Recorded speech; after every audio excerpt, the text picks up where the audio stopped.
Assalamualaikum warahmatullahi wabarakatuh.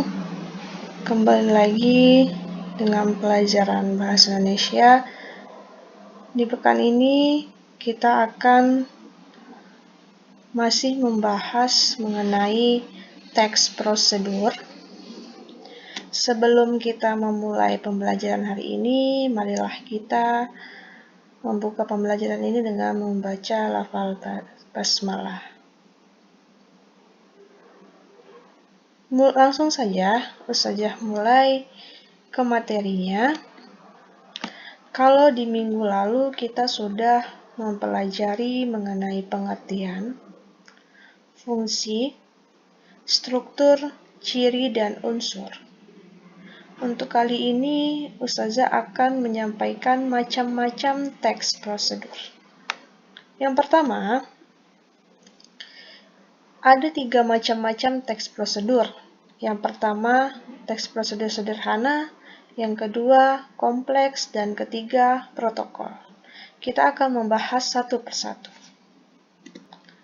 Yang pertama, teks prosedur sederhana, yaitu teks yang berisi langkah-langkah sederhana yang biasanya hanya 2-4 langkah saja. Contohnya hal-hal yang simpel. Cara kalian melogin ke Facebook atau kalian membuka HP, nah itu salah satu prosedur sederhana yang kalian lakukan. Tanpa kalian sadari, kalian sudah melakukan prosedur. Kita lihat contohnya. Di sini ada contoh cara kalian untuk melogin ke akun Facebook kalian. Nah, contoh ini masuk ke dalam kategori teks prosedur sederhana. Selanjutnya, yang kedua, teks prosedur kompleks. Nah, di sini teks yang berisi banyak langkah dalam melakukannya. Nah, contohnya cara membuat sambal balado, cara mengajukan pembuatan kartu SIM, cara memperpanjang STNK, dan prosedur pembuatan KTP. Nah, ini masuk ke kompleks. Nah, contoh-contoh ini kalian tidak bisa merubah posisinya. Misal, kalian mau merubah urutannya, itu tidak bisa. Namanya sudah kompleks. Harus sesuai dengan sistemnya, sistematisnya, dari awal sampai akhir. Tidak bisa kalian melangkah-langkah untuk melakukan prosedurnya. Seperti contohnya kalian membuat KTP dari poin 1, lalu kedua, ketiga, 4, dan terakhir. Tidak bisa kalian memulainya dari 1 sampai pindah ke 3. Nah, ini bukan teks prosedur yang sebenarnya kalau begitu. Di sini kan sudah ada alur prosesnya. Namanya alur berarti pengerjaannya itu dari awal sampai akhir. Tidak bisa kalian berpindah-pindah ke langkah berikutnya. Selanjutnya, yang ketiga, ada teks prosedur protokol. Nah, kalau yang ini, kalian bisa mengubahnya. Walaupun kalian merubah posisi urutannya, tetapi hasilnya akan tetap sama. Boleh dirubah. Tapi kalau yang di kompleks tadi, itu nggak boleh dirubah sama sekali. Karena sudah seperti itu kodratnya urutannya. Karena nanti akan berubah hasilnya kalau kalian melakukannya tidak secara urut. Tetapi kalau teks prosedur protokol ini bisa diubah, tidak harus runut. Walaupun berubah urutannya, tetapi hasilnya tetap sama. Misalnya, jika memasak mie instan, kita bisa merebus dengan memasukkan mie dan bumbu ke dalam air rebusan dari tungku, atau bisa memasukkan air panas ke dalam wadah yang berisi mie lalu memasukkan bumbu. Nah, walaupun kalian merubah cara prosedurnya, hasilnya akan tetap sama, menjadi mie.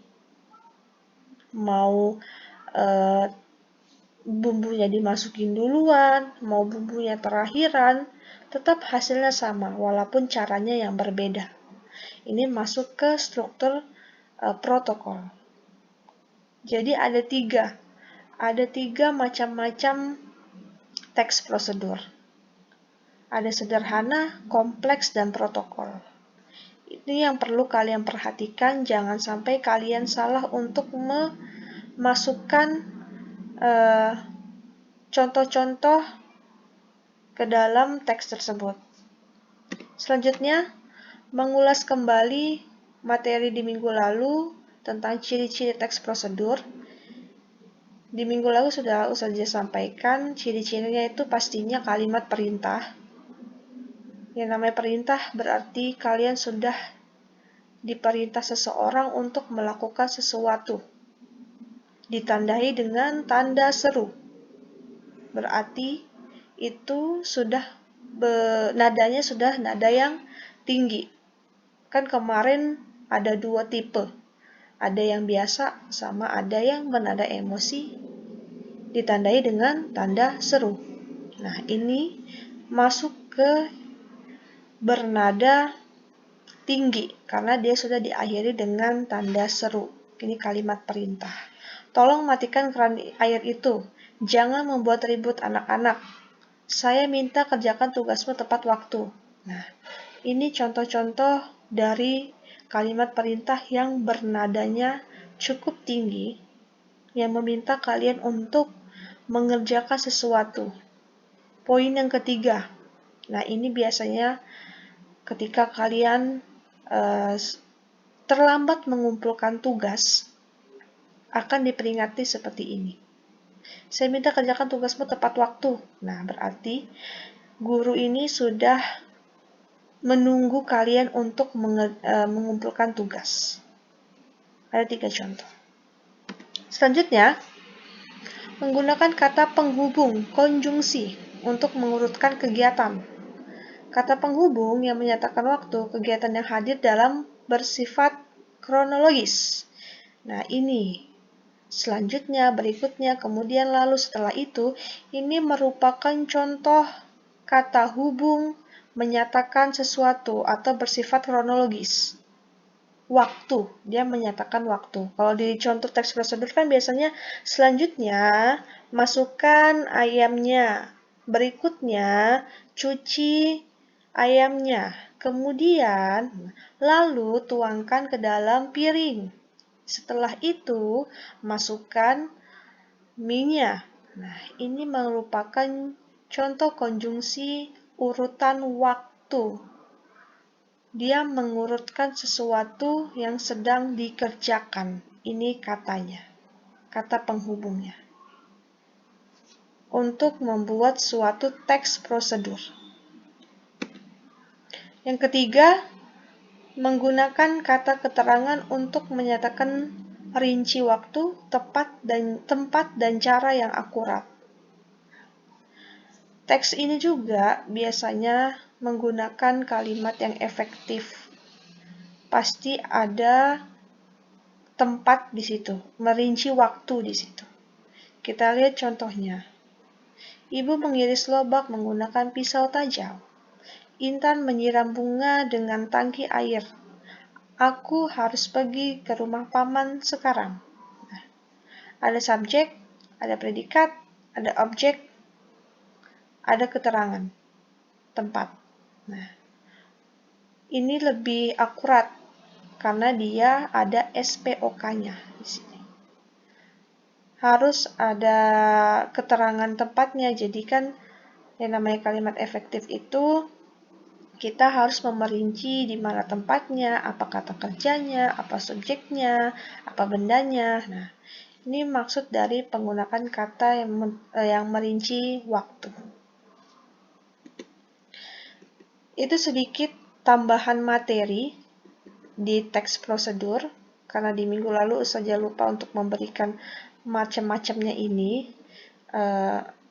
Semoga kalian bisa memahami, memilah-milah yang mana yang termasuk prosedur sederhana, kompleks, protokol. Nah, itu kalian harus bisa memilah-milah yang mana contoh yang bisa masuk ke macam-macam teks tersebut.